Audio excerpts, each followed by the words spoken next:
Welcome, everyone, to the April 27th, 2022 Planning Commission for the City of Malden. I'd like to call this meeting to order. Mr. Deerhog, will you please call the roll? I will, and I'm going to make a note too that we are welcoming two new members of the Planning Commission tonight. So welcome Mr. Eskridge and Mr. Green. And I do want to comment that Mr. Ong said he would not be able to make it, but let me go ahead with the roll call. Commissioner Sofield. Present. Commissioner Paglialunga. Present. Commissioner Eskridge. Present. Commissioner Green. Present. Commissioner Woolard. Present. And our chairman, Commissioner Paulson. Present. Ladies and gentlemen, will you please stand with me for the Pledge of Allegiance?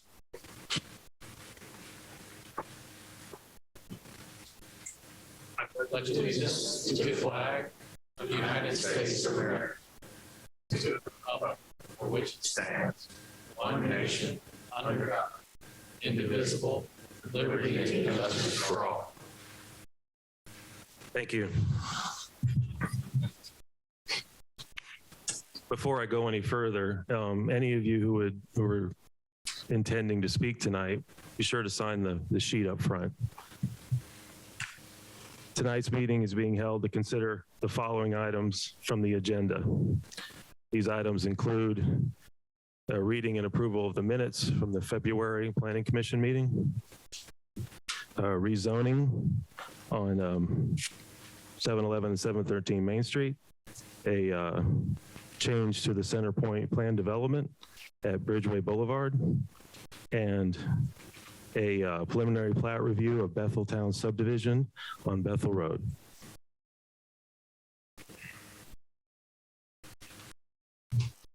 If you're here for any item not listed on the agenda, we will not be able to discuss that during our meeting tonight. But you're welcome to talk to one of us after the meeting or contact our city staff during regular business hours. We're going to do our best tonight to maintain professionalism and courtesy throughout the meeting, and I ask all others here to do the same. Please refrain from talking, clapping, or making disturbances throughout the meeting. There'll be time provided for all members of the public to speak during each business item on the agenda that we're going to discuss tonight. And please silence your cell phones. We're going to begin with a review and approval of the minutes from the February Planning Commission meeting. Do I hear a motion to approve the minutes?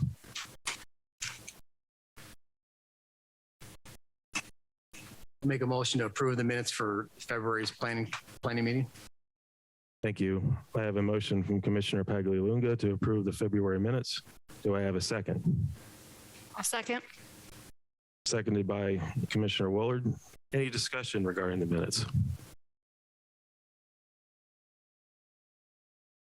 Hearing none, I'd like to call for a vote. All in favor, please indicate by raising your right hand and saying aye. Aye. Aye. All opposed, indicate by saying nay. Chairman, I abstained since I wasn't here. Okay, it appears to me that the motion is approved by a vote of 5 and 1 abstain. Thank you.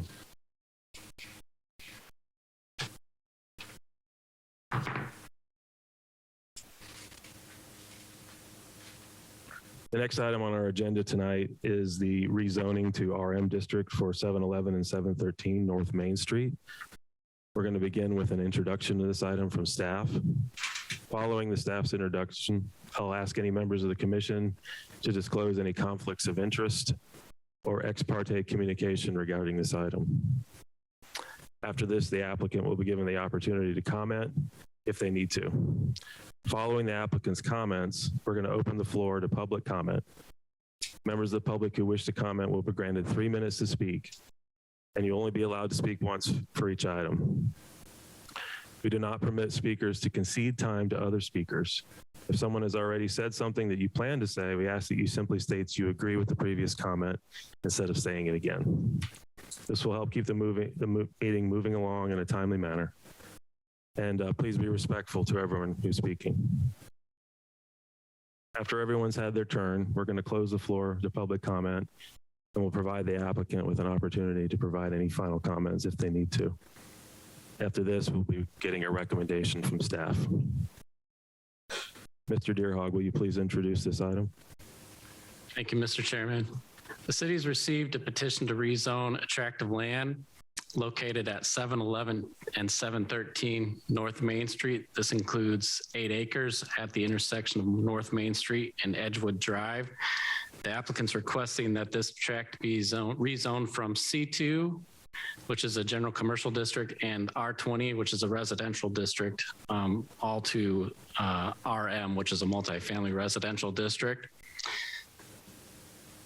The property at 711 you might recognize as the former site of Markdown Mobile Homes, and 713 North Main Street is currently occupied by Ricky's Pools Swimming Pool Repair Service.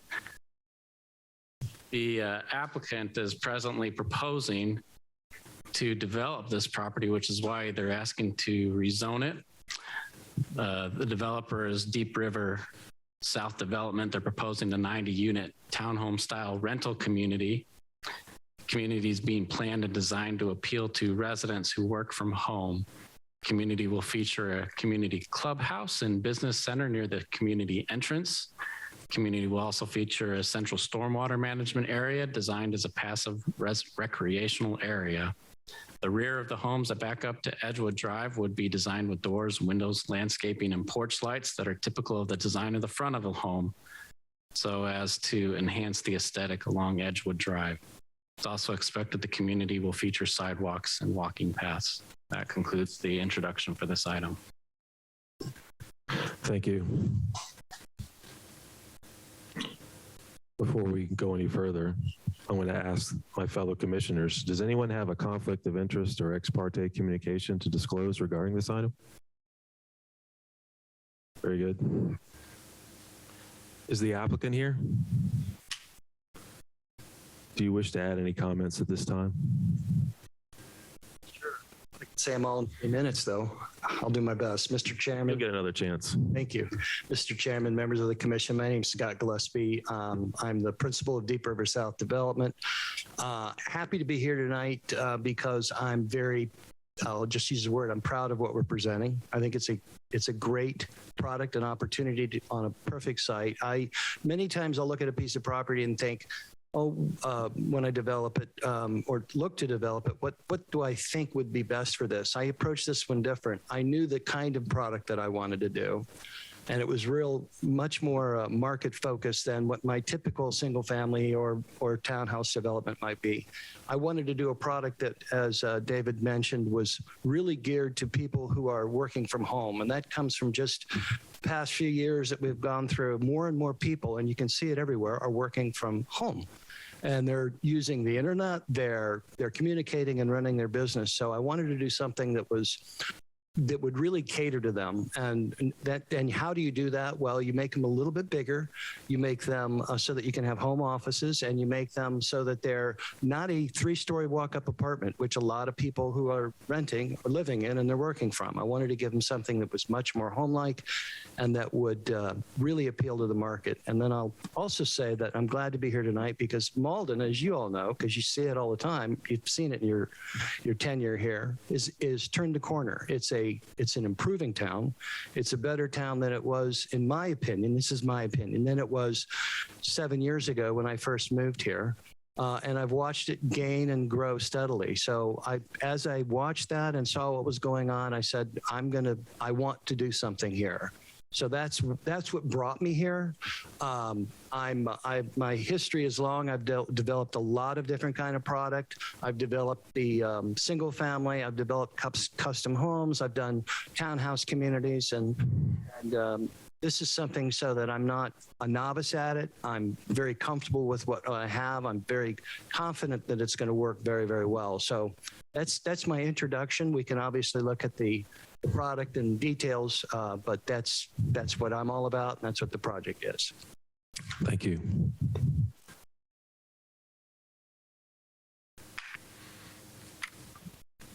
At this time, I'm going to open the floor to public comment. Sorry, got to get my spacing just right here. I'm going to call out your name. If you'd like to share a comment, please approach the microphone. Give us your name and address. Thank you.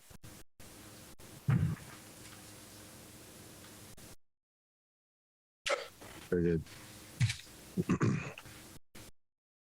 Please approach the microphone, give us your name and address, and you'll have 3 minutes to comment. And David's running a little timer over there, so. All right, Diane. Thank you, commissioners, and thank you for the opportunity to speak.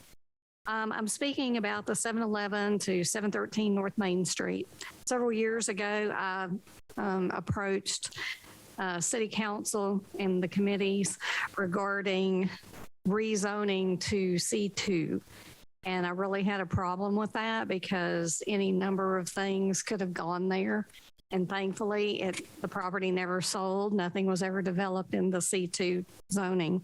So I'm here in support of this development and that the rezoning to RM for the development of the townhomes. One of the issues, though, that I do have is with DOT. DOT wants them to have a right-in, right-out only, and they want them to have a I guess another driveway off of Edgewood, and that is in the Knollwood neighborhood. And through that, there would be left turn, and just the same that DOT did with the Dollar Tree, they have created a backup on our subdivision streets through these developments. And it makes it difficult because we're just a little 2-lane street. And so now people coming out of Dollar Tree to turn left, they back up all the people who need to turn right. So that's the only issue that I have, but it's no fault of the developer. Mr. Gillespie has been very willing to work with the Knollwood residents, and he has some great ideas, and I'm all in favor of his product. Thank you for your time. Thank you. Oh, are you Scott Gillespie? Okay, your name's on the list. I'll skip over you for now. Austin Everett. Scott, I'm just signing up just in case. Guys, you're both the applicant. All right, Steve. I can't quite make out your last name here. Hold on. Thank you. Please come up.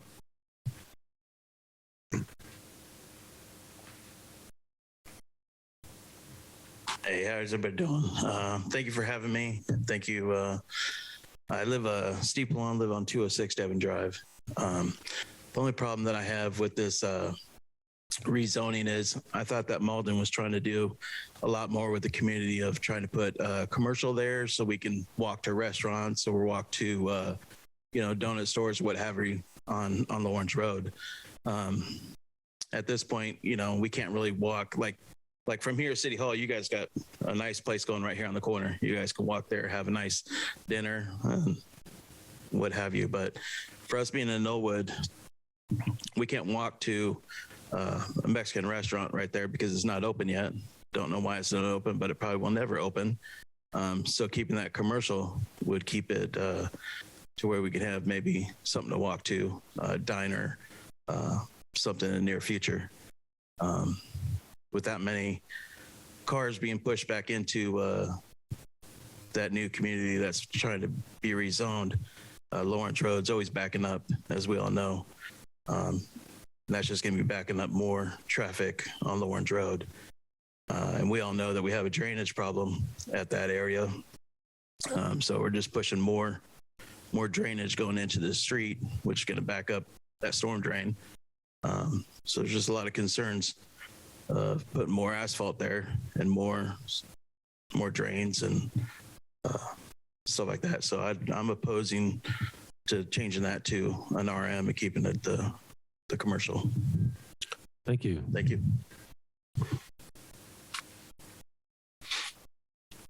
Well, that's all the names on my sheet. Does anybody else here like to speak?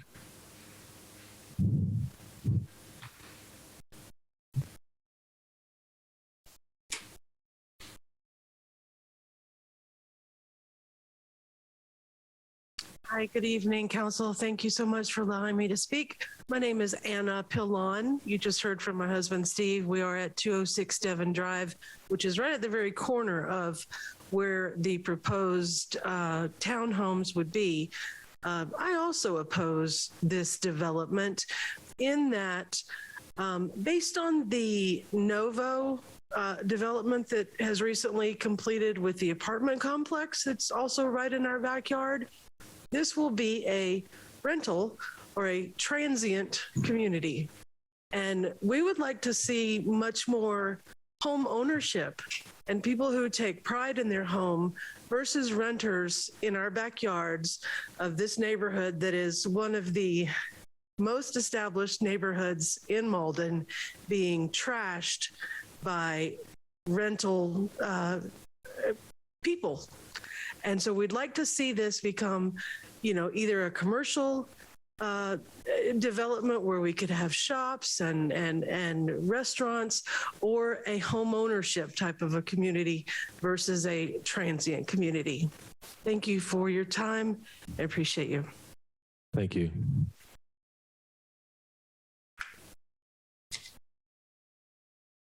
Anyone else?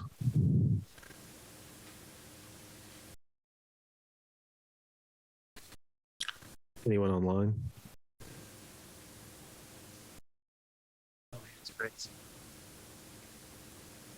Hearing no more comments, the floor is now closed to public comment. Does the applicant wish to provide any final comments now after hearing public comment? Done this a long time. I know that working with the community is very important. I've been happy to have met the neighbors, heard some concerns. I've tried to make special focus on the adjoining properties and what they want to see me do in terms of screening and how we do it and just making it better. And my feeling is we've gotten good support for that, and I'm going to do what I told them that I'm going to do and that we're going to show in the plan. So it's going to be that's going to be improvement to Dinah's comments about the moving of the roadway. We approached SCDOT weeks and weeks and weeks ago to see if we could get a full service interchange into our community.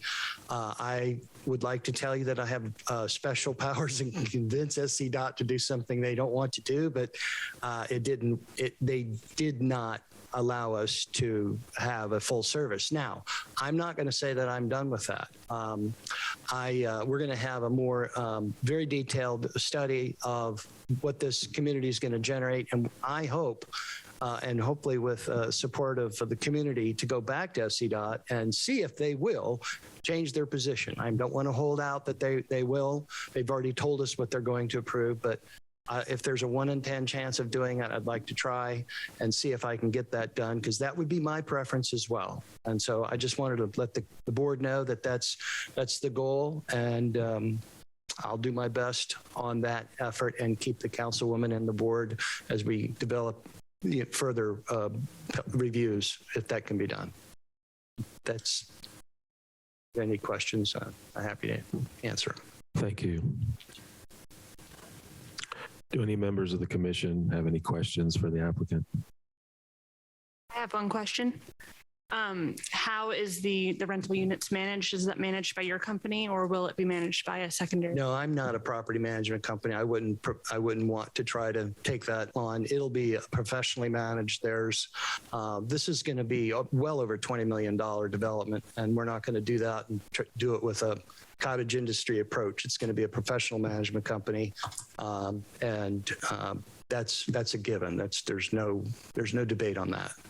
Is it someone you have experience with working before? I have experience with several of them. In fact, we've got some other communities that we're also doing right now of the same kind of thing in Asheville. And so we're talking to that group, and we've got actually several groups in mind. So I don't want to say it's any one particular group, but they're all first-class managers of these kind of communities.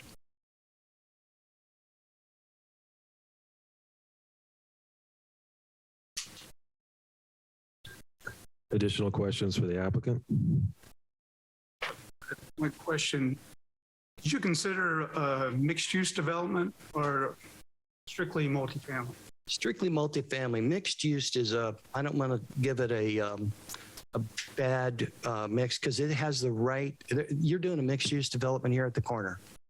And it makes a lot of sense here at the corner, especially at the density, intensity of things that you've got going on here. I wanted to have something that was a little more, I'm going to use the word pure, that worked. I know it works. I know how it works. And mixed use adds a whole nother element of complexity from many, many angles and traffic and all of the kinds of things that can create problems. And I'm comfortable with how we've designed it with our engineers.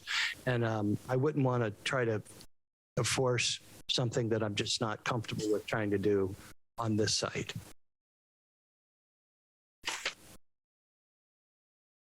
Mr. Chairman, I might add that I've seen in the past developments, and whether this goes forward or not, and I think David would probably agree with this, it could have emphasis on the DOT, may not, but an approval or denial has a big influence on whether they're going to give you the 1 in 10 chance. That 1 in 10.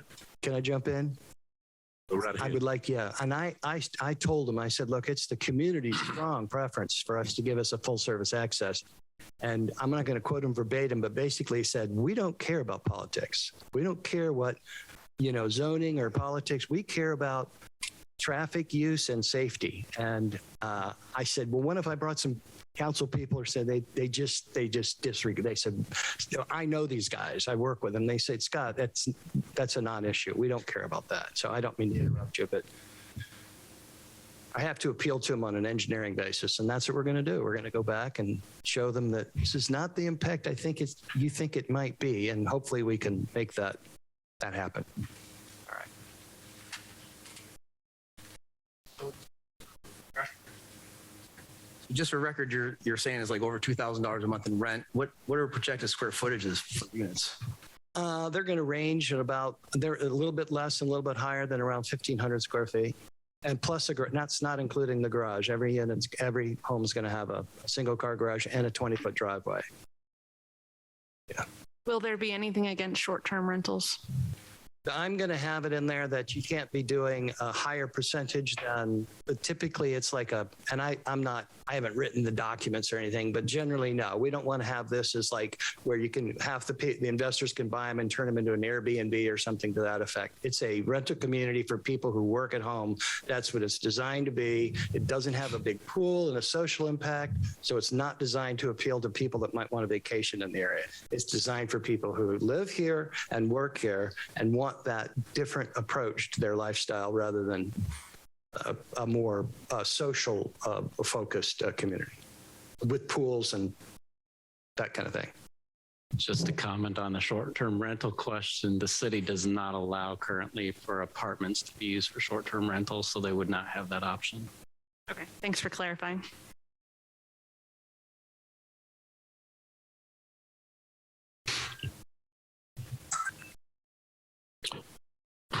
Hearing no more questions for the applicant, and there will be more discussion, but Mr. Deerhog, will you please provide the recommendation of staff? Yes, Mr. Chairman, thank you. As a rezoning, the applicant did hold a neighborhood meeting in March and was able to introduce the proposed project, and take questions and hear concerns at that meeting. As far as what the comprehensive plan states for this area, it's designated as a mixed use category and also part of a regional corridor in the future land use map of the comprehensive plan. Mixed use areas are intended to include a substantial residential component within easy walking distance of retail, restaurant, office, and entertainment. And a regional corridor is envisioned to include intense commercial uses, including big box retail, drive-through restaurants, large shopping centers, and automotive service centers. So there's kind of a little bit of a conflict going on there with what the comprehensive plan envisions there. But the Planning Commission and the City Council may or may not judge that this rezoning is consistent with the comprehensive plan, recent development trends, and the general character of the area.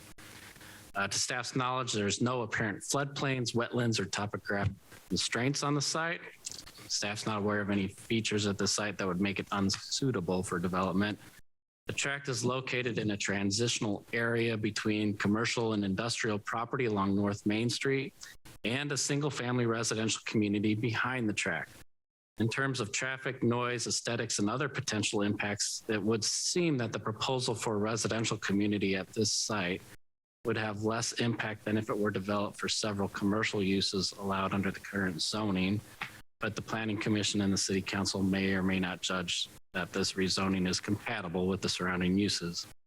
Staff's not aware of any utilities, including water and sewer, that would not be available at this tract. There have traditionally and historically been some sewer constraints there, but they will be, are expecting to connect the sewer line to the Novo apartment site that ties into a line through Ashford Estates. So they'll have capacity in that line.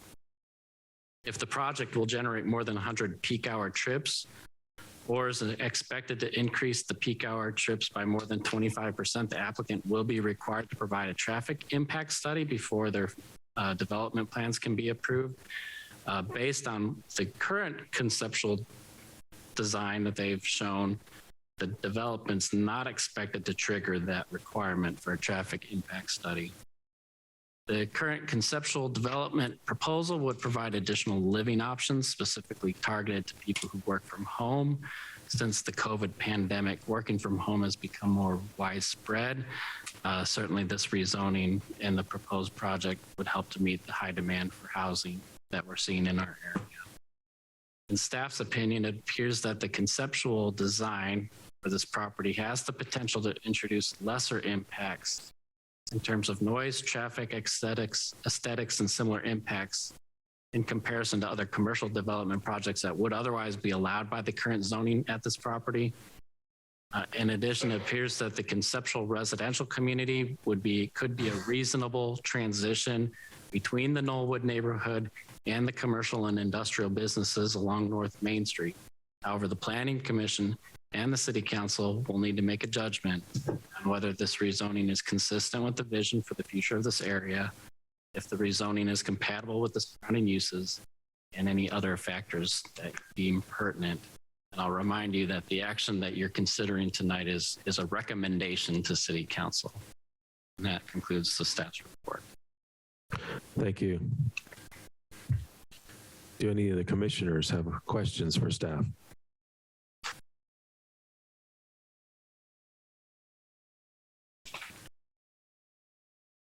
Any discussion? Thoughts? Anything? My feeling and thought is that it is an appropriate transitional use from single family residential to the more industrial and commercial in that area. On top of the fact that in order to attract some of the more unique and robust commercial developments that people might want to walk to, I feel that townhomes and residential of that density is required and it needs to happen. And I think it will bring more positive change to that area. I would like to echo the worry for the DOT issues. And I also, I'm very bothered by the way that new developments along Lawrence Road don't offer sidewalks from one end of their property to another, even though they're not connecting to anything at the moment. I see so many people walking on that road and it scares me to death that they're gonna, someone's just gonna drive off and hit them. So that's something just to consider in the site plan phase, but in terms of rezoning, I think it's appropriate. Thank you. It is underutilized right now.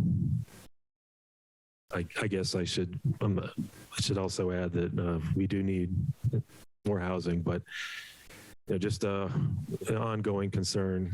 We don't want to affect the quality of life for our existing residents anymore. We have to. Okay. Unless there's any more discussion, do I hear a motion regarding this item? Mr. Chairman, I'd make the motion that we approve this docket according to staff's recommendation.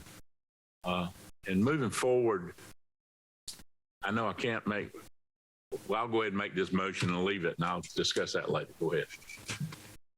Okay, I have a motion from Commissioner Estridge to approve the rezone or to recommend to council that we approve the rezoning of 711 and 713 North Main Street. Is that correct?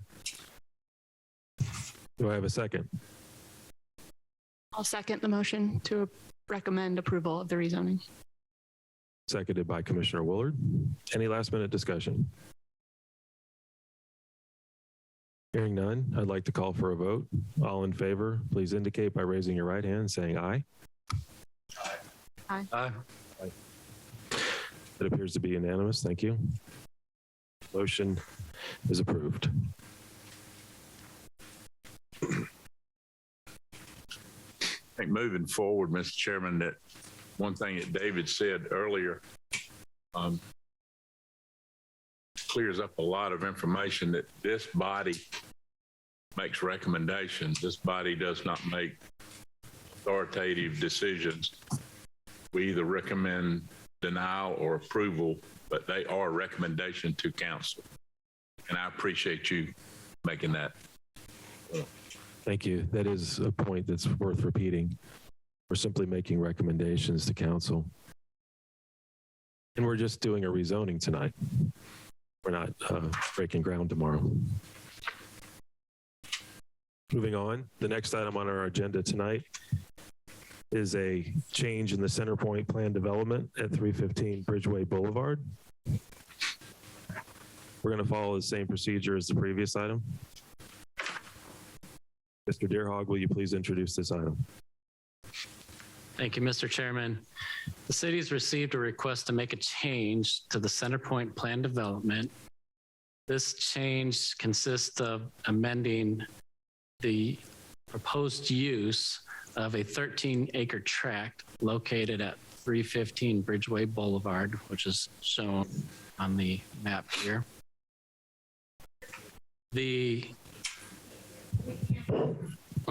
Thank you. The applicant has requested to change the description from non-residential to also include multifamily residential. And they're proposing a senior living facility. The change will also increase the maximum building square footage from 240,000 square feet to 350,000 square feet, and the maximum parking from 250 to 350 spaces. Right now, this tract is undeveloped. It was originally designated in this plan development as for use of office building. That was changed in 2018 to non-residential, and that was done with the intent of making this site available for an economic development project, which was known as Project Koala at the time. And that would have included operations not only for office, but also light manufacturing and distribution. Although the major change to the plan development was approved at that time, that Project Koala never materialized.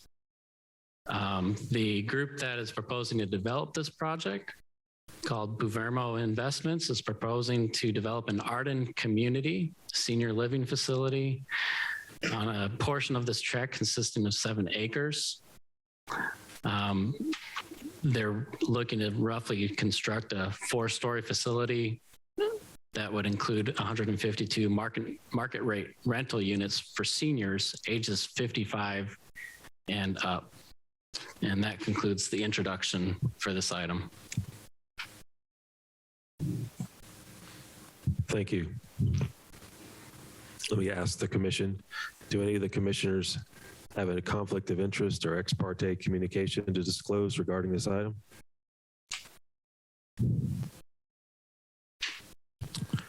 Okay, hearing none. Is the applicant here? Would you like to make any comments now?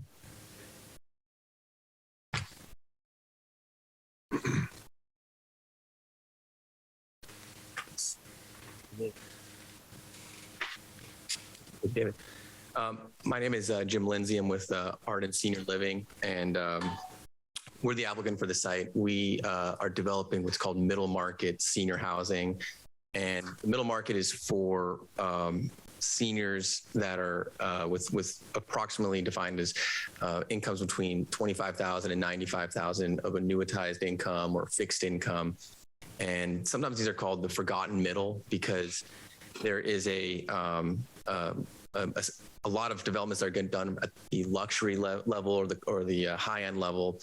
There's developments that are done at the affordable level, but in the middle, there's very few senior housing developments that are done at that level, and that's where Arden is focused on, is delivering senior housing choices for those folks. The missing middle is typically, retired law enforcement, fire, teachers, nurses, and it's actually the fastest growing generational cohort in America. It's going to be doubling within the next 10 years. And up until this point, there really hasn't been a lot of focus, and that's where we're focused on and trying to deliver something new and kind of benefit to the community and something that's just underutilized. So that's who we are. In terms of the site, if you want to go to the next page, that's the same thing I just said. So here's the site. As David mentioned, it's the existing zoning is for light industrial use, office and manufacturing or distribution. And by going to senior housing would be actually drastically less impact in terms of noise, traffic, and just general curb appeal as well.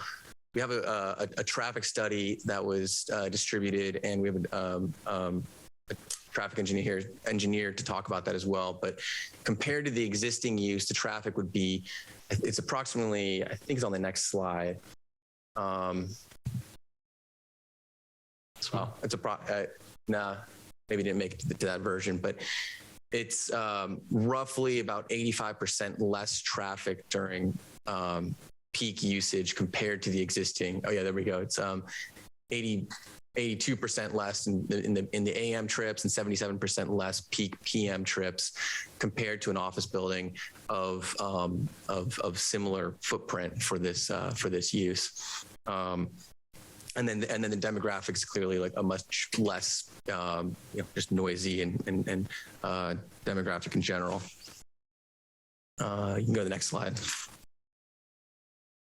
So this is the concept that we're bringing. The idea is it's focused on universal design. It's purpose-built for seniors. The idea is there's a lot of common area amenity space to bring people out of their units and into a common area.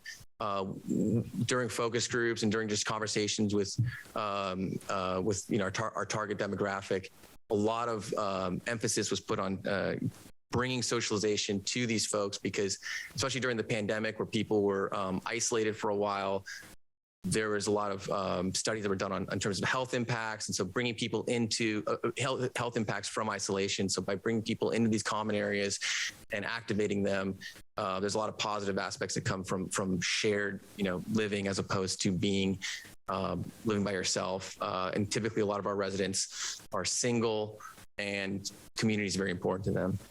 You can go to the next slide. This is some exterior shots of the building. So the footprint or the site plan, this is part of being purpose-built for seniors is that all the corridors are interior corridors, so you can, which is good for compared to a multifamily building, which a lot of the buildings, especially built in this area, would be exterior corridors, so you're exposed to the elements. There's also every unit is elevator access, and again, compared to a multifamily building, a senior would have to go and either have to be on the first floor or live in a walk-up. And the first floors are typically the most expensive floors. So because you're competing with younger folks that have dogs or it's just a desirable place to be. But for a senior, it's a necessity to have elevator access. So that's part of why the building is all enclosed. So there were some concerns about height that were brought up at the community meeting. And the way the topography sits, we try to represent that here at the lower portion of the slide because there's about a 10-foot drop in the topography, it will sit, the building will sit down lower compared to the townhomes. And then in addition to that, we're going to be buffering it and then with the gap and the buffer for space, but also with the landscaping. Oh, yeah. Just running through the approval criteria. I mean, the comp plan, it's consistent. One of the goals of the comp plan is for bringing diversity of housing. This is a new form of housing, and so it'll increase the diversity of housing. And there's also for objective 1.1 in the comp plan was to increase the supply of senior housing and single level units, which this does. Each unit is a single level and accessed by elevator. Running through the rest of the typical approval criteria, the physical site, there's no floodplains. It's compatible with the surrounding area. It's in the Bridgeway Station PD, which is a urban village, mixed use environment, and also just it's a better outcome, we think, than compared to a light manufacturing and distribution center. There's infrastructure available, and then in terms of the public need, there's very few options for the middle market senior to be living and staying in the community. So this is a benefit in that sense as well. Lastly, just giving an example of the screening and the buffering that will be around the site. In addition to the topography drop off, we think it'll be well screened from the neighboring uses on the site.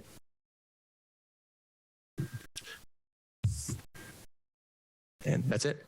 Thank you. At this time, I'd like to open the floor to public comment. I have a short list of names here. I'll call out your name. If you'd like to comment, please approach the microphone, give us your name and address, and you'll have 3 minutes to share your thoughts.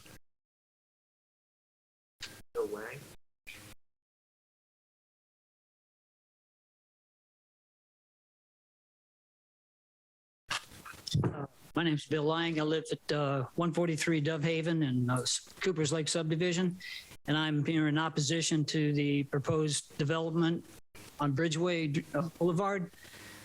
First of all, I'm disappointed that Malden would actually even think about allowing a 4-story, 150-unit building to be built on that site.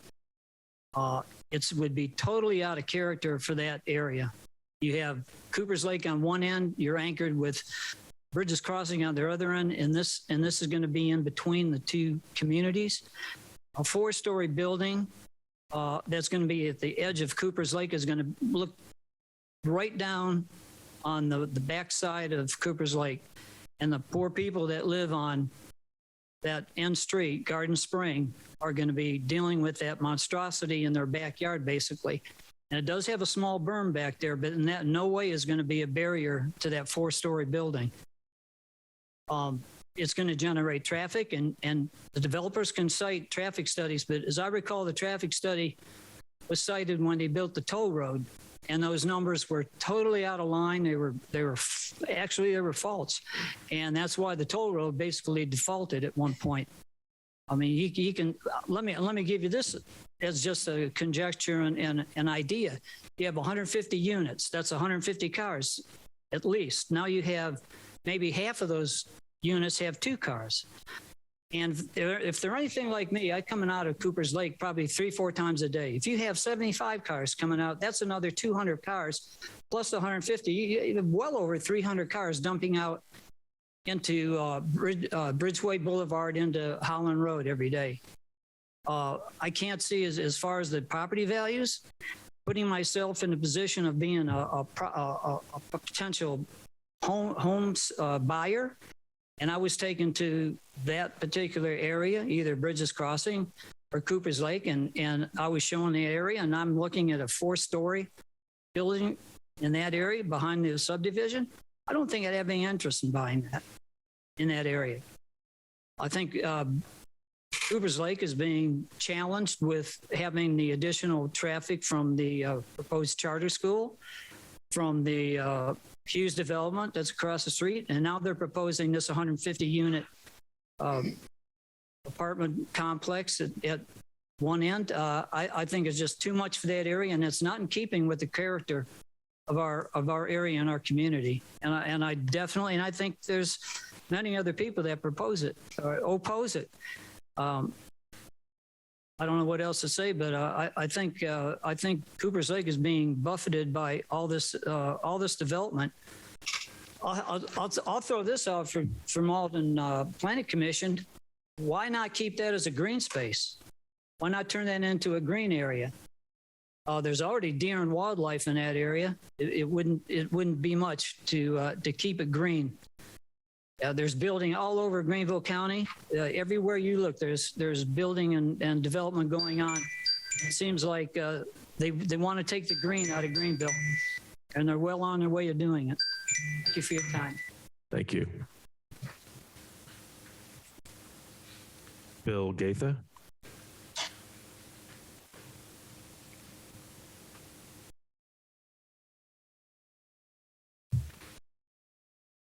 Excuse me. Bill Getha. I live at 501 Garden Spring Drive, Coopers Lake. If you look at the plan drawing, they've got my houses, the long line of buildings going up. Mine's the last one right up there. Be right at the back corner of that 4-story building. And when we had the other meeting and they showed us this plan, the first thing that jumped out to me, because of where I happen to sit, I mean, I can look right out my back window, and there's a berm, like Bill said, there's a berm there, so it brings everything up, not down. So the profile of this 4-story building is growing from our perspective, all of those buildings right there to the side of the lane. So they're saying that when they come into this project, they've got parking across the front, and then the main road that goes to all of the garages in the back come right along the boundary of Coopers Lake. The east side of this parcel has I think they said a 50-foot easement, green area, green space, and of course you see a subdivision back over there. And then behind it is also, and I think it was 30, 50 feet of a green easement. So something I threw out was just looking at it, and again, from my perspective, if you're going to have all of the traffic coming in right behind that line of houses, not just mine, but everybody else's, why is it that they couldn't do it on the east side? Why couldn't that proposed road move itself over? Because now you've got a buffer zone. You can see the green zone over to the right of that drawing, which would be the east side. Or another proposal would be to move the building north and put the parking down in the front. I know this is all redesigned, but it's just somebody saying, hey, is there a better fix? If that 4-story building went back, the parking was down here on the south end where they've already got some parking. The cars would come in, the parking, the garages and everything, and the building would be back and shifted over a little bit. If that was redesigned that way, then the road that's going to be right behind my house, you can see where they draw like trees right there. There are just a few trees down through there. I don't know. I can't really tell that little green strip right there, if that's supposed to be, I don't know, 10 feet or whatever. That was my concern, being that I live right there on that side. And of course, I think a lot of other people in Coopers Lake. Thank you. Any final comments?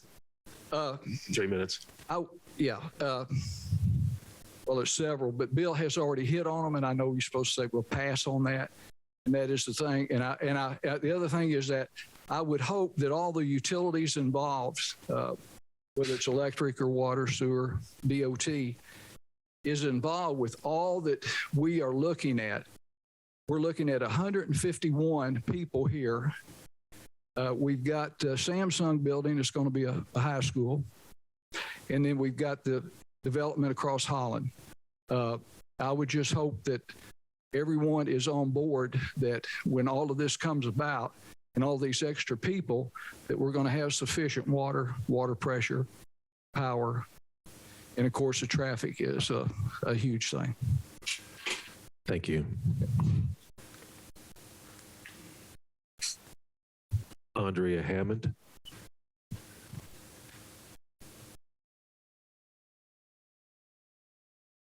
Can you hear me? Okay. All right. Is the light green? It is green. Okay. My name is Andrea Hammond. I live at 301 Dove Haven.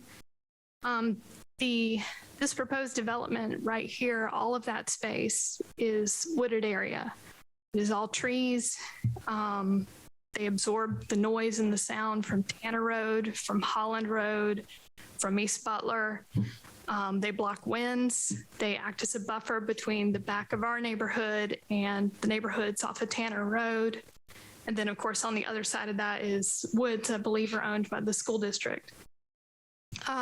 When it rains, that area, those trees absorb gallons upon gallons of rainwater and runoff. There's a creek that runs behind Tanner. I don't know if those trees are gone, what kind of flooding problem we could have at that point.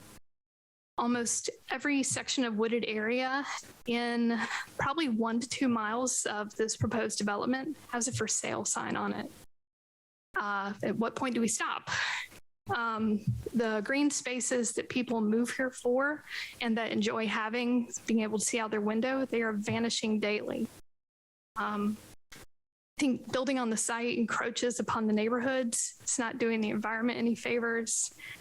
There's other places we could build or other ways we could design this. But if they build this as planned, it's going to destroy all of that wooded area. Thank you. Thank you.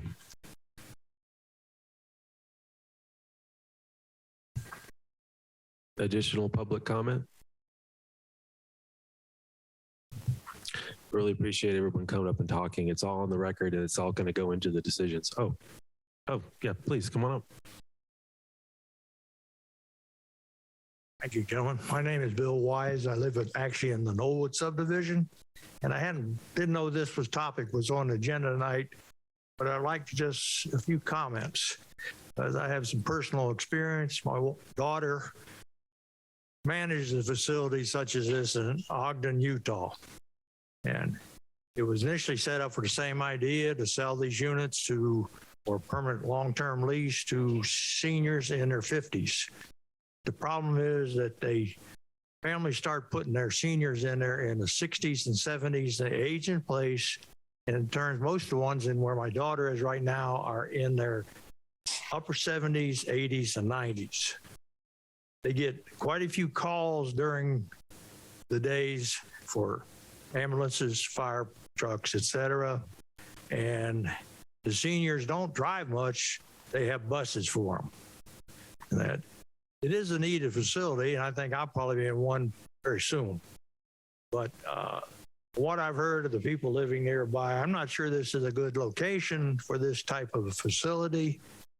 And if it was over my neighborhood, I would be strongly opposed to it. So it is, I'm just going on, like I say, I think you ought to be opposed to it. Thank you. Thank you. Any more public comment? Okay. Hearing no more. Oh, okay. Good evening. My name is Debbie Donahue. I'm at 512 Garden Spring Drive. Something that our community was faced with about 10 years ago, where the Coca-Cola bottling company was, the distribution plant. It's not shown on this. Greenville County forced the surrounding businesses to excavate the retention pond. It was extremely costly. I believe Charter had to pay into that. I think Coca-Cola did. Cooper's Lake did as well. From what I understand from someone down in that area that's been doing some excavating, just trimming bushes and so forth, we are once again having a severe problem with the beavers down there. This is prior to Green Upstate, the charter school that is under development now in the Samsung building. So there's not even any, they're not using the school yet. It's under development. It's supposed to open next September. We got another proposal for more 152 units that will be occupied by residents. They will be dumping into that retention pond. I understand from the gentleman from Arden Company that they will share in the cost of that maintenance. However, it doesn't alleviate the problem of what is being dumped into that retention pond. I don't see where this is going to be advantageous to us as a community that has diligently, we've contributed to the Centerpoint Foundation. We're still a part of that Centerpoint Association. And I just feel like Cooper's Lake is really being squeezed into something that's not going to be advantageous for us, number one. Number two, the traffic is already atrocious on Holland Road. Yes, Cooper's Lake has a lot of senior residents, but there are many, many of us, a high percentage of us that still drive. We've learned how to work around school opening and closing. Now we're going to have a second school. We're going to have Bridgeway Station.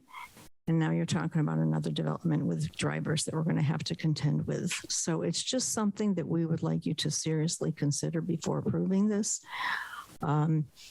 For many of my residents, I live on Garden Spring. However, on the opposite side, so my property doesn't abut the green space, but those people are going to be faced with 4 stories staring down at them. The abutment or the property next to it, they can put up a fence, they can put up all the trees they want, but it's not going to stop the 4-story building looking down. So I just wish that you would consider that. Thank you. Thank you. Additional public comment? Sure. Okay. I'm going to close the floor now to public comment. Does the applicant wish to provide any final comments at this time? Thank you. Yeah, so the understand that and hear all those concerns. I think the green space is definitely one of the major concerns that came up. It's the difference is it's in the Bridgeway Station, like the urban village plan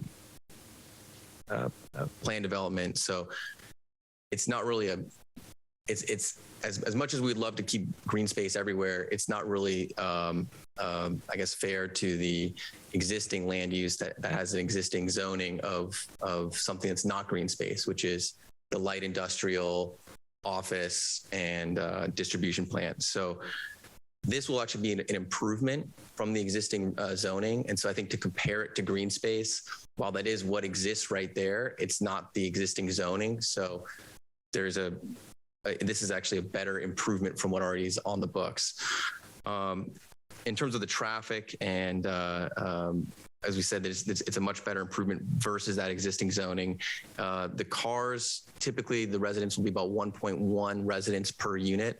So you can think about it being 152 plus 10%, so around 170 cars.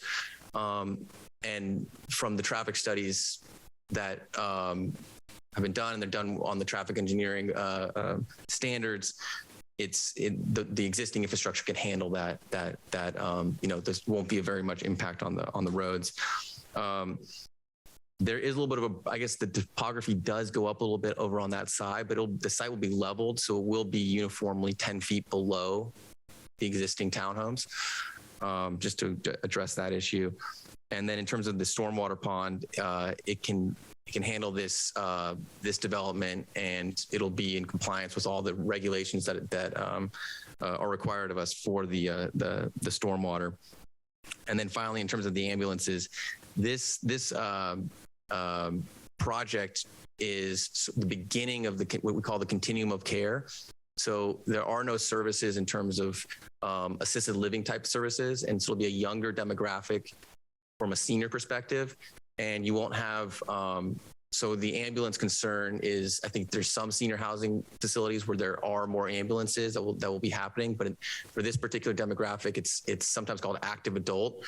Once you get to a higher level of health acuity, you would then age to another facility. So the ambulances would be concerned for some senior housing, but this type of senior housing will not have that kind of concern. Thank you. Do any members of the commission have any questions for the applicant? Yeah, I have a question. So how many people, since it's not an assisted living facility, how many staff will be there? There's to the residents going to be anywhere between 3 and 4, depending on the day of the week.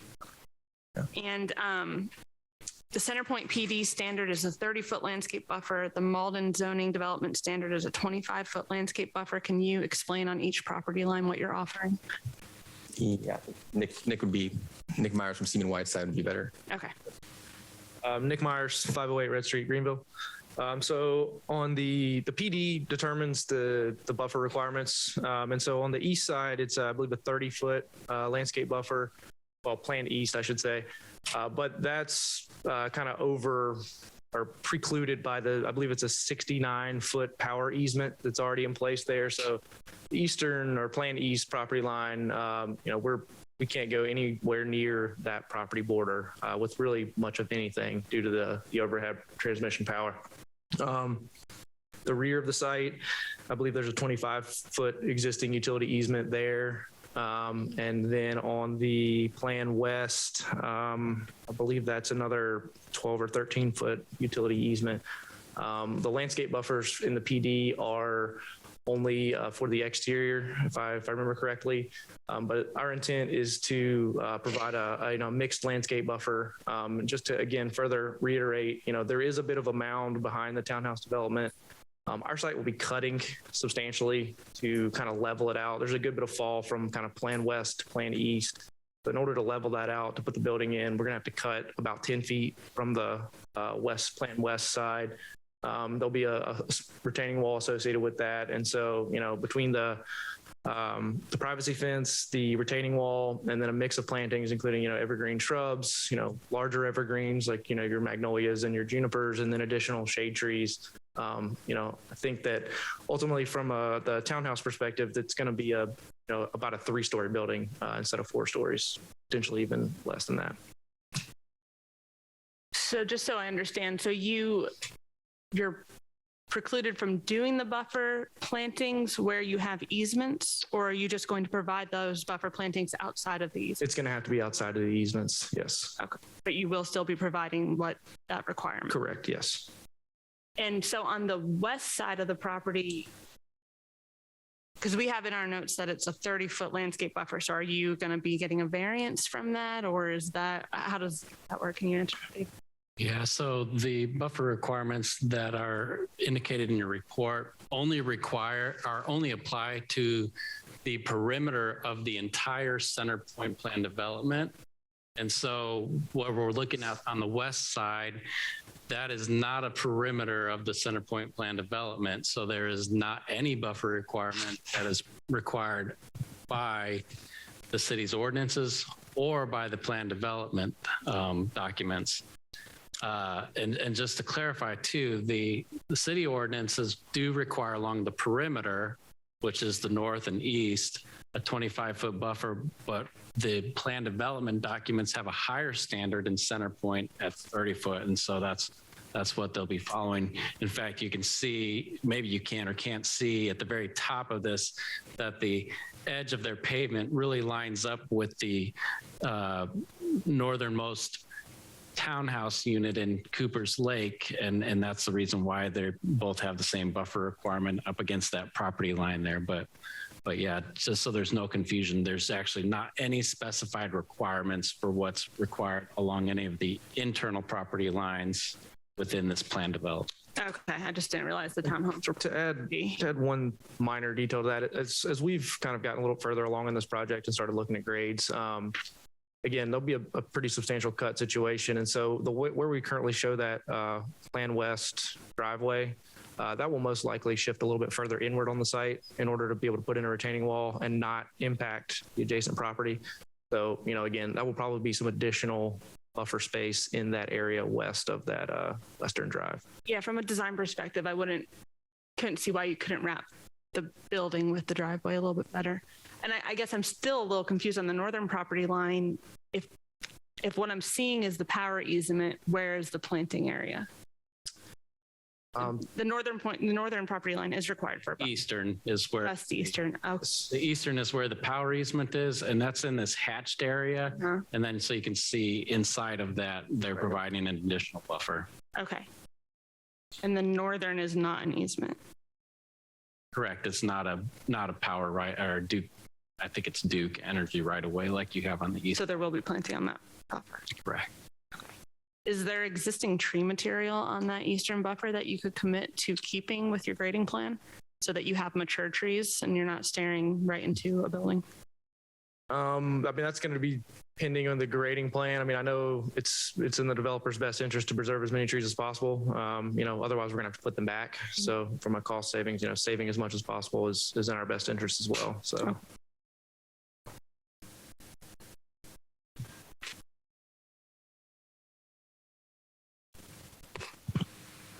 Additional discussion for the applicant? Yes, sir. There's been a lot of discussion and concerns about the height of the building. I realize that you're dropping this kind of the grade down 10 feet. Have you looked at a footprint possibility of a 3-story structure versus 4-story? Is the site limited by doing that? Is that a possibility? Yeah, unfortunately, it's not. The site just does not lend itself to having any more between the setbacks and the buffers. And then in order to, if you were to drop it down and then decrease the unit count, then you basically would then turn yourself into a luxury building in order to get the economies of scale to then deliver to that middle market price point. You would just be back to kind of why this product doesn't exist. It would just become a luxury building.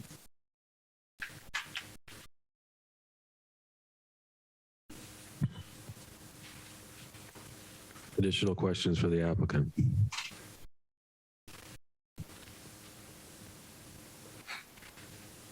Moving on. Mr. Deerhog, will you please provide the recommendation of staff? Yes, Mr. Chairman, thank you.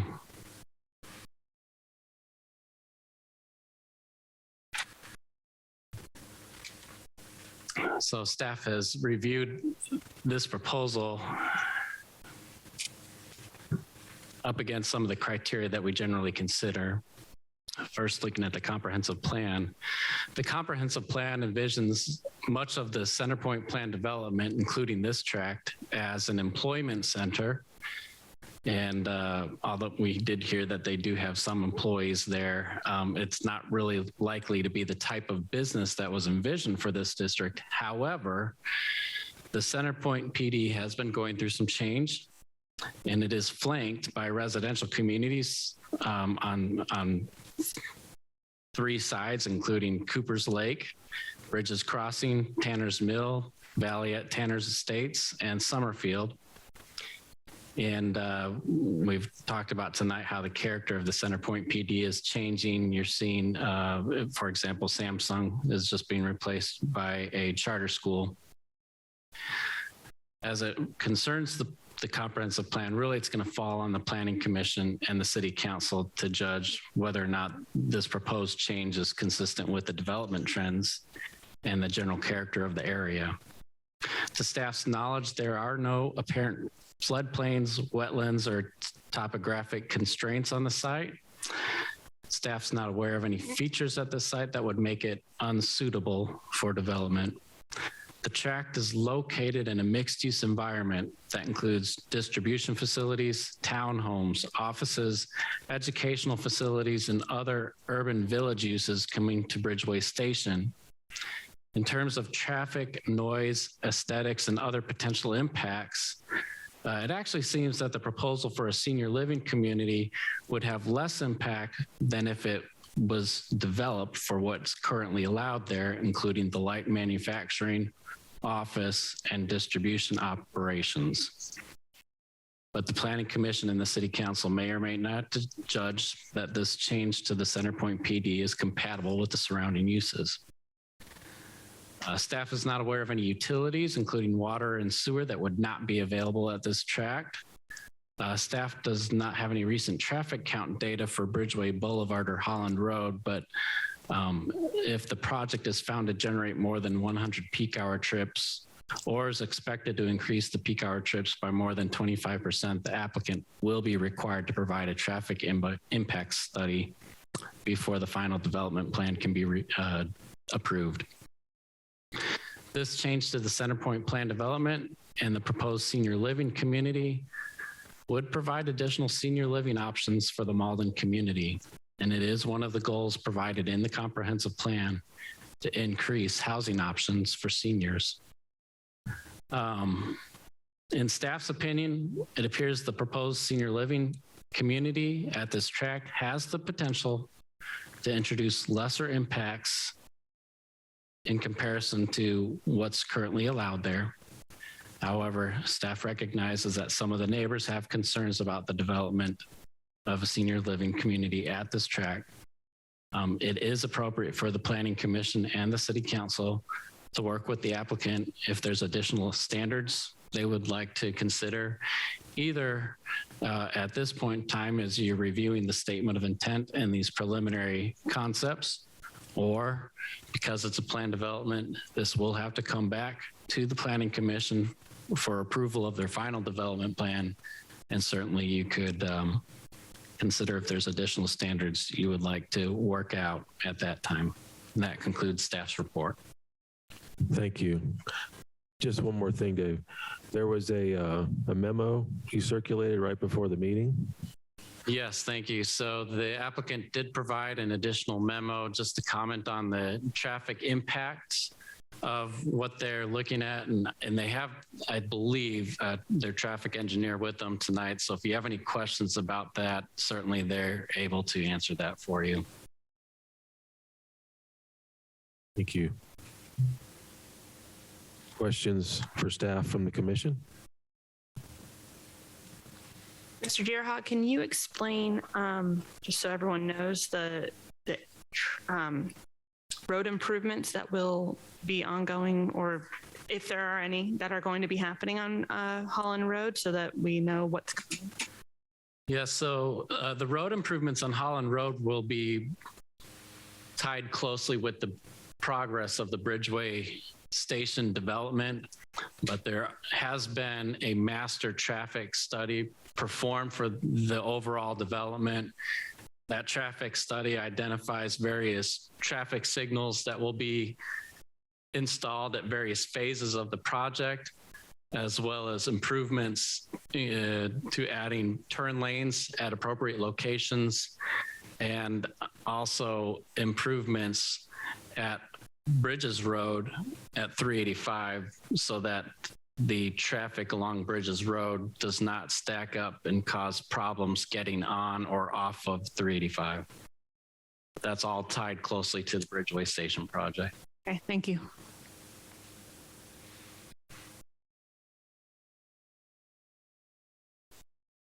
I have one other question, and I apologize if I missed this, but this is a subdivision of an existing parcel, correct? No, this is not a subdivision. The applicant is looking to develop a portion of a 13-acre tract. Yes, it will probably go through a simple summary plat at some point to divide that 13-acre tract in two, but that's a minor process that is handled primarily through survey, but that is not what you're necessarily reviewing today. But would these changes apply to the rest of the property? I mean, is it to the overall PD, or is it just the property, right? This change affects the entire 13-acre tract. Okay.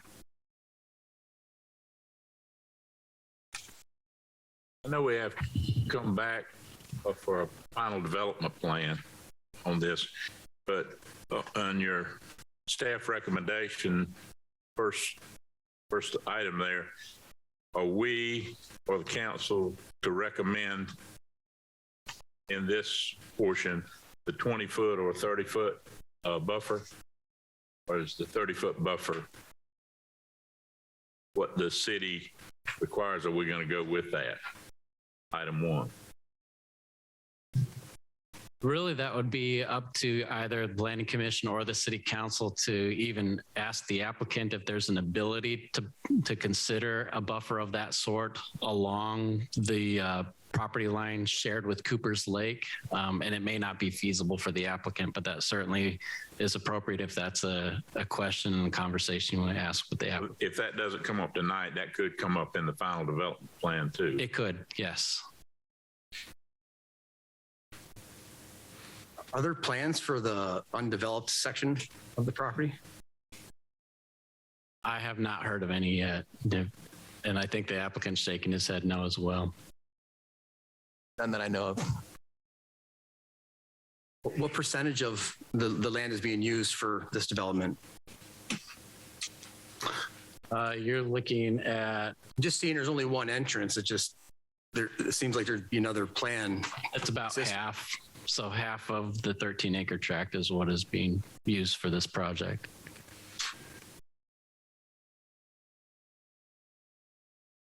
I just got this traffic study before the meeting. The traffic engineer, would you like to add any comments regarding this? Just so I'm clear, go ahead, if you could come up, please. So looking at predicted daily traffic, 464 trips, is that correct? In and out cars? That's correct. Yeah. That's correct. And peak, that's peak, how much is that during like a 4-hour window in the morning or? It's a peak hour. So there's one peak hour in the morning and one peak hour in the afternoon. Just an hour. Yes. And you're predicting 10 folks coming in and 20 folks going out. That's right. Cars. And again, the PM peak, which is, I'm guessing around 5, 6 o'clock rush hour, you're predicting 21 cars coming in and 17 going out. That's correct. And by the way, I'm Alan Reed. I'm a professional traffic engineer with Impact Designs. And a little background on how traffic studies are done. These trip generations are based on data that's been collected over several decades by the Institute of Transportation Engineers, and they publish it in a handbook that is updated annually. So this is based on data from across the country on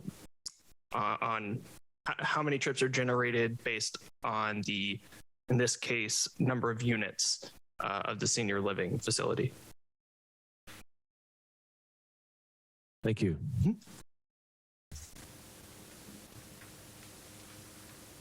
David, do you know if there's any other senior unit facilities like this in Malden currently? Just one, and I'm not quite sure how directly comparable it is, but there's a new senior facility project that was completed probably about a year or two ago on Verdon, near Tanner and Verdon, just past the Brookfield Office Park.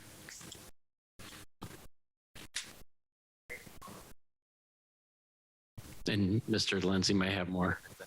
It's a little bit different though, because that is a facility that has requires meals, and it's going to be a little bit more. It won't be an assisted living, but they'll have a little more staff, and it requires meals, and therefore, as a result, the minimum rent is going to be a lot higher than where we are, because you have to use all the services that they provide. As a result, it creates a higher barrier to entry. And that's great for some folks because they might need the meals, but if you don't want that, then you're boxed out of being around the benefits of being in a senior facility, which is living with your peer set, having the socialization, and the things that we think that we offer to as a benefit to the community. So while it's a little bit similar, it's really, in my opinion, not comparable. That would explain why I've seen the rent so high there.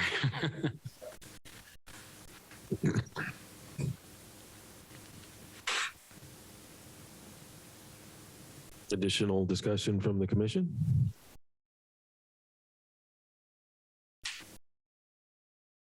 Okay. Do I hear a motion regarding this item?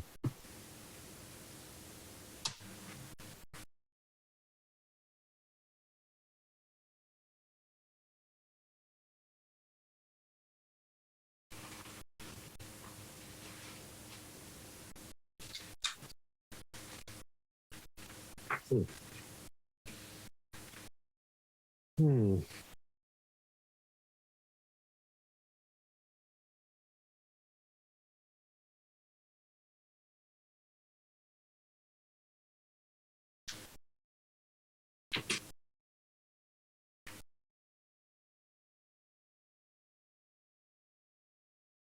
thinking about it. Mr. Chairman, I'll make the motion that the docket be recommended for approval with the staff recommendation. Thank you. I have a motion from Commissioner Estridge to recommend the changes to the plan development to council. Correct. Do I have a second? I'll second the motion. I have a second from Commissioner Sofield. Any last minute discussion? Hearing none, I'd like to call for a vote now. All in favor, please indicate by raising your right hand and saying aye. Aye. Aye. Aye. Aye. All opposed? Nay? Is that unanimous?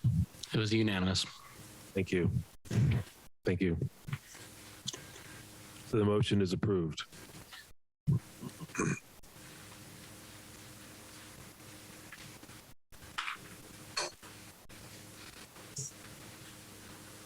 Thank you.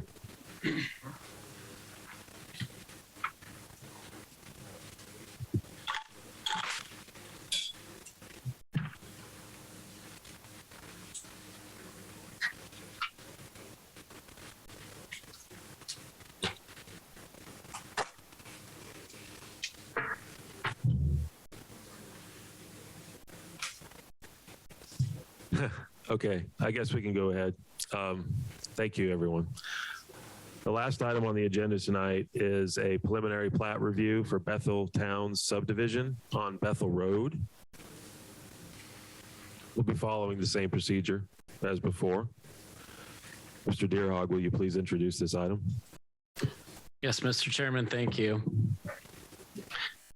We've received a preliminary plat to review called the Bethel Town Subdivision. This project consists of is a cluster development that entails 78 attached single-family homes. It's on an 18-acre tract of land. This represents a density of 4.1 units per acre. You see, this is located on Bethel Road, near the 385, where it crosses over 385, right across from Bethel School Road. And here's a layout for the project. You can see most of the project is focused towards the front of the property along Bethel Road.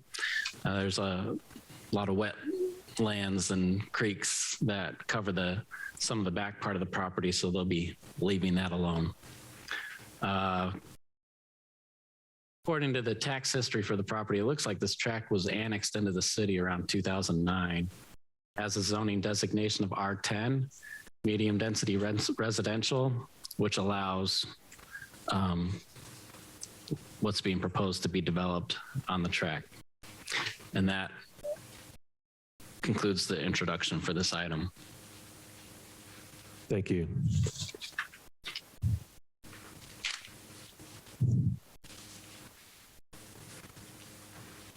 Before we continue, do any commissioners have any conflict of interest or ex parte communication to disclose regarding this item? Mr. Commissioner, I have a conflict of interest this item regarding this item due to my employment by the builder for this project. Thank you. So the voting. You can still discuss the item, right? Or does he have to sit out? No discussion. No discussion. Thank you. Commissioner Sofield will abstain.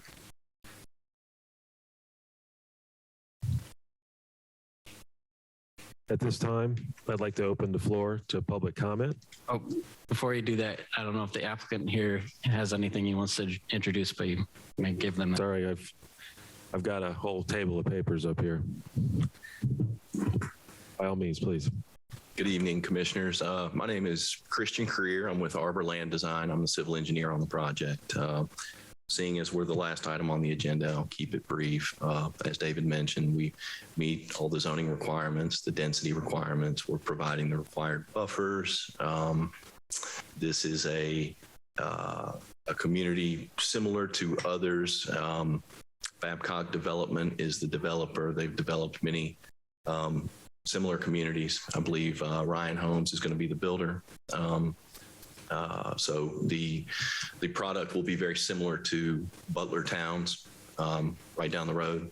I believe the price point is probably right around the $300,000 range. Fronts of the units will have a mix of stone, masonry, brick, hardy plank, and we'll have architectural features similar to those in the other develops I previously mentioned. So with that, I'll be happy to answer any questions. We're going to get public comment first. You'll have another chance. I'd like to open the floor to public comments about this item now. If you'd like to share a comment, come up to the microphone, name and address, and you'll have 3 minutes. Gina Dill.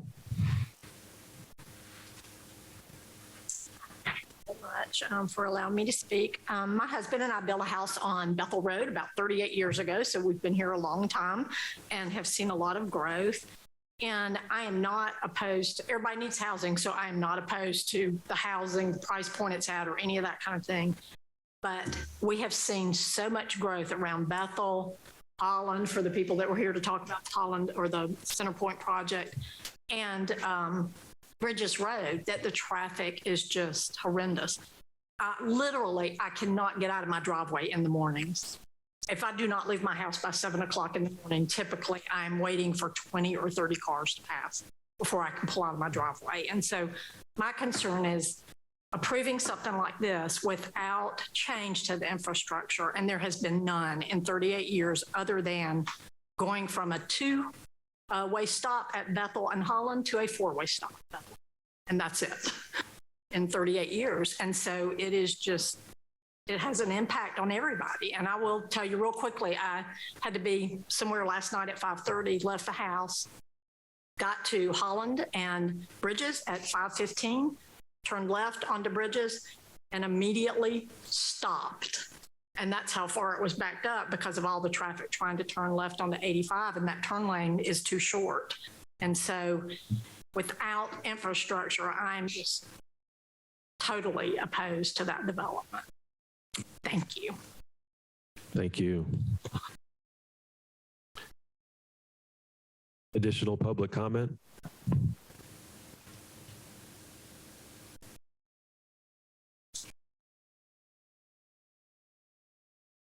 Good evening. I'm Allie Weber. I live at 8 Circle Slope Court in Holly Trace. Can you say that one more time? 8 Circle Slope Court, Allie Weber, 2 Bs. I have 3 main concerns about this project. One is, I believe a word character was used earlier this evening about these townhomes down on the bottom portion are going to be wiping out all of the trees in that area, and that's going to make all of the properties in this area, which are single family detached on bigger properties, nice and wooded lots, this is going to look completely out of place, and it's going to take down all of those trees in that area and look very, very out of character for that road. The second concern I have, this is my 3rd child coming, and I would be concerned about the more these townhome communities are being put in with the high density, we're going to start running into problems with the schools getting overcrowded very quickly, particularly with Bethel being just across the street. There's also the school with the traffic concern of obviously the evening peak hours aren't such a big deal, but the morning peak hours, everybody's trying to get to work and school at the same time, and that is already a bit of a nightmare trying to get anywhere, as was mentioned before. So those would be my big concerns, and I'm very much against this particular use of this property, and I think we could do something better that's more appropriate for that section. Thank you.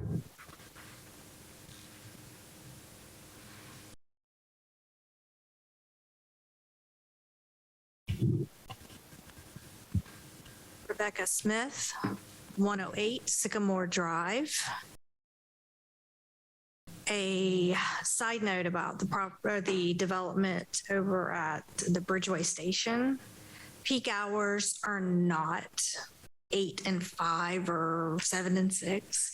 It's 7:15 to 8:15 in the morning, and it is 2:15 till 4:15 in the afternoon. And that's for the two schools that are there. I don't even know what the Green School is going to do. But you do not have normal peak hours on Holland Road because of the school situations. Now, on this one, in the mornings, if you're going out Bethel Drive to Bethel Road. Sorry about that. That was not your timer alarm.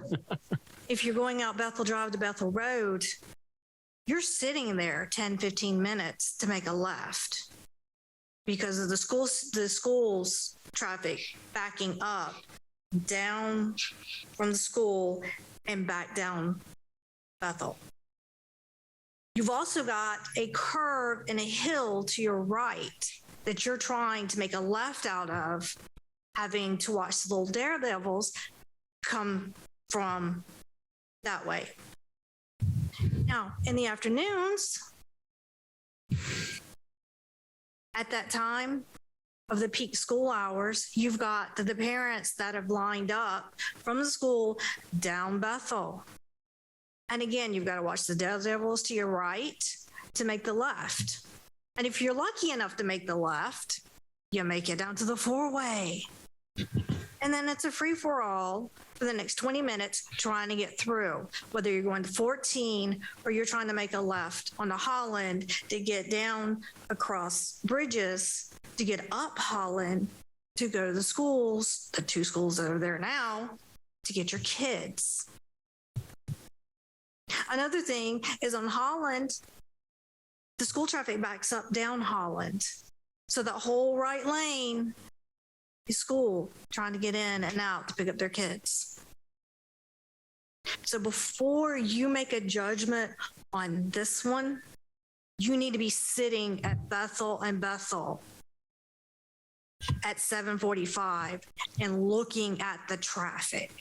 And you need to be there at 2:15 looking at the traffic before you start piling more people in. Now, I've been here 53 years. I have seen Simpsonville and I have seen Malden and Fountain Inn grow. But Malden is becoming a joke. We're called the condo capital of Greenville County. And that's something that you guys need to take into consideration. Yeah, we need a variety of housing. We need a variety of level of price points. But you're trying to stuff things in on existing residential areas like this. This is going to back up to established neighborhoods. The thing with Knollwood, you've got houses that have been there for 50 plus years, and you're going, oh, it's okay if we put these townhomes here. But you don't have to live in that neighborhood. You don't have to see that traffic. And Bethel has no red lights. And you're trying to put that many houses in. It's not. And again, I mean, that's not even the concern about the overcrowding and everything at the schools. Because thank God, my youngest has got 2 more years and he's out. But I personally feel that before you approve this one or any other plans, you need to spend time on the roads that you're trying to dump this traffic in. You need to see how the traffic flows, because on paper, this is perfect. The layout and the flow, even though you've only got one way you're in and out, this is perfect. But to see that intersection where that is going to dump out, it's not going to work. It is not. Thank you. Thank you. Additional comment?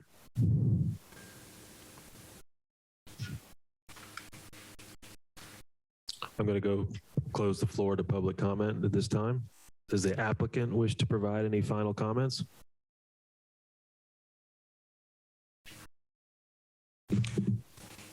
Yes, first I'd like to address the green space. We do meet the green space requirements for the site for cluster developments, which are fairly robust in Greenville County. I think about half the site is being used. The majority of those houses to the west will be screened by 80, 100-foot trees that are going to remain in that area. The one small area where we do abut single-family residential and we're not maintaining those trees, we're providing a very, very adequate buffer. I'd also like to point out that to the east, we're abutted by apartment buildings. So for what that's worth. As far as traffic's concerned, I know traffic's always an issue with any development. I've seen an increase in traffic since I've been here in my daily commute. But, you know, we don't reach the threshold for a traffic study. We do meet all of the access requirements that DOT requires. And I don't think that one developer should be made accountable to try and make reparations for traffic issues that are already existing issues. Thank you. Thank you. Any questions for the applicant from the commission?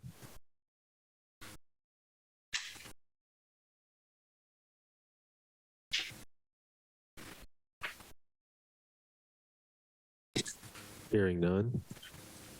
Mr. Deerhog, will you please provide the recommendation of staff? Yes, Mr. Chairman, thank you. Just a few comments on this project. We've commented already that the density is within what's allowed by the zoning for this property. The amount of open space that they'll be providing is more than 3 times what the minimum requirement is. Our minimum requirement is 15%. And they'll be preserving 47% of this property. We've heard comment already about the value of the homes here and who the builder will be. But over 8 acres of this property, the trees will be preserved on over 8 acres of this property, especially along the streams and the wetlands. There will be a 25-foot building setback that will be maintained along the entire perimeter of the project. And in addition, they'll be providing a landscape buffer adjacent to the Bethel Oaks subdivision, which is on the west side of it. They will have primarily one entrance at Bethel Road that will be aligned with the intersection of Bethel School Road. Because there's no ability to provide a second entrance, that primary entrance is going to be designed with an expanded width, which will provide easier emergency vehicle access. They will provide sidewalks along all the internal streets as well as along Bethel Road in front of the project. And with regards to traffic, the project does not meet the city's thresholds for a traffic study. This is a DOT roadway, though, and so DOT will maintain or I should say, hold the responsibility if they wish to require them to provide any additional traffic impact study and any further road improvements. That will be entirely in the purview and the jurisdiction of DOT on that, because it's their roadway. This project has gone through the Greenville County Subdivision Advisory Committee for review. The comments they provided are the typical comments that they provide. Greenville Water indicated that water is available. REWAS approved the preliminary sewer capacity request, and the sewer will be owned and maintained by the city of Malden. Our staff has reviewed this plat for compliance with the city's land development regulations and the zoning ordinance, and have found that it meets or exceeds all of the minimum standards that are contained in there.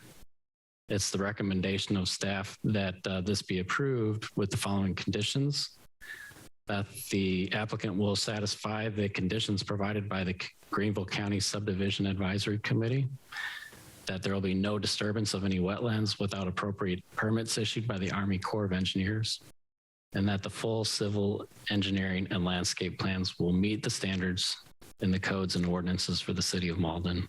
That concludes our report. Thank you.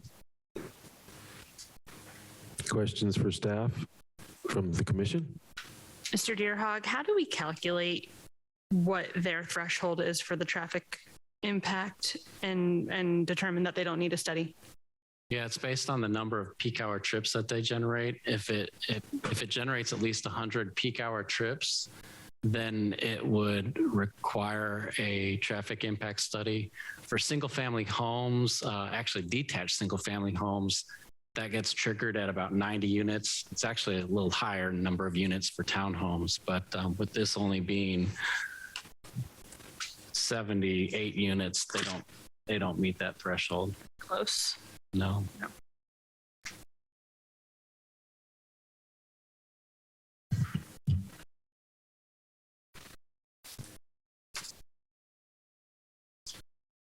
Additional questions for staff?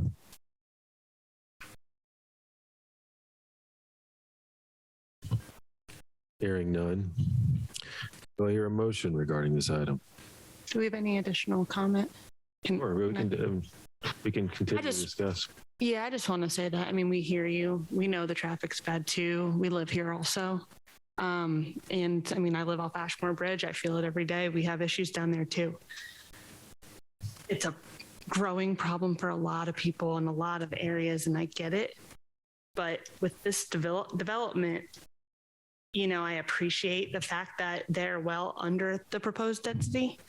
I've seen some really aggressive developments in my career, and just because there's streams and wetlands, you know, the things that people do to get max density out of their property can be pretty astounding. And I appreciate that they're not being that aggressive for this development. And because townhomes are going to be abutting up to apartments, I do feel that it is fairly appropriate for the location being sandwiched between that and an interstate. So, but what we hear you on the traffic, but I agree. I don't think that the developer should be punished because there's a problem that we're all facing.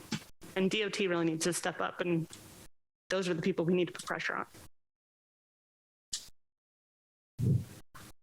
I second that one.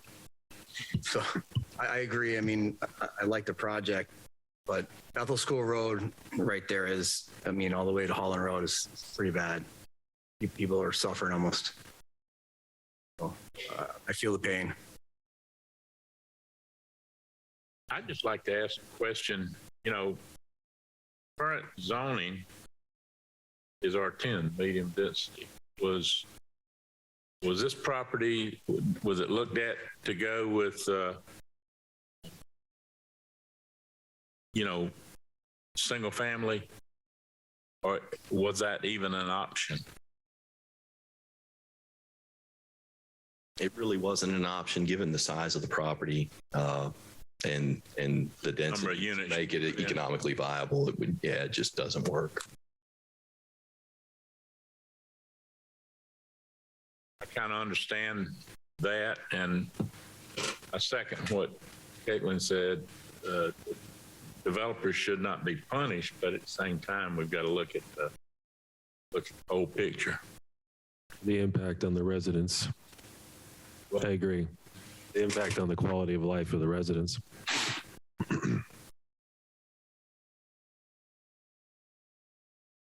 Additional discussion?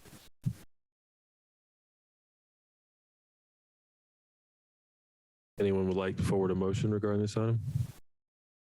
And let me clarify on this, different from the other two that we've reviewed tonight. This one is not go to city council. This is a preliminary plat that the planning commission is voting to approve or deny. And if it's approved, then it continues to go through the additional reviews by staff and other agencies. Thank you.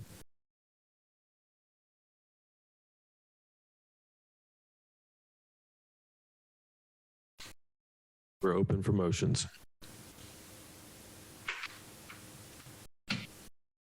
Make a motion to approve the development with the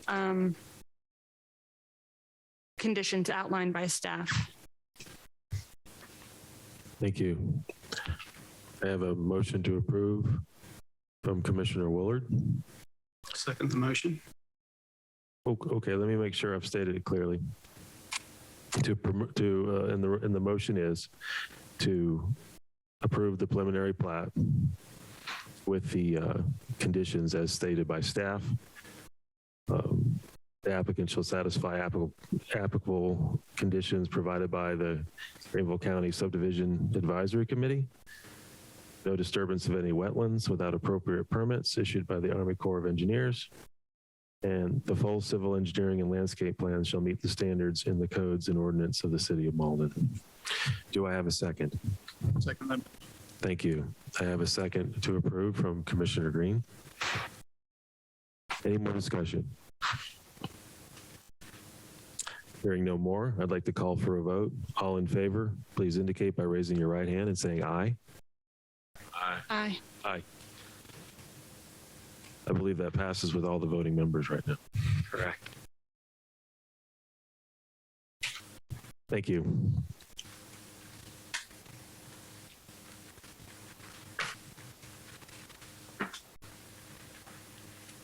That concludes all the agenda items for tonight. Any other business? I will just comment to you that we do expect to have at least one item to review next month. So we will tentatively plan to meet on our more normal meeting date, which will be May 24th. Thank you. I have a motion to adjourn the meeting. I just like to make one statement if I can. I've been involved in the planning commission for a lot of years, over a lot of years. And I think, Jonathan, you probably aware too. Some of the information we're getting now is probably the best and most well done that I've ever seen. It gives us the opportunity to make educated decisions to approve or deny. And I, for one, appreciate what you do, David. And this information we got, while it's very detailed, some of it's over my head, but, I do appreciate what you do. And this is very good for us to make recommendations to council moving forward. Thank you. Thank you. Thank you. Motion to adjourn? Motion to adjourn. All right. A second? Do I have a second on that? I'll second. Second. All in favor? Aye. Aye. Thank you.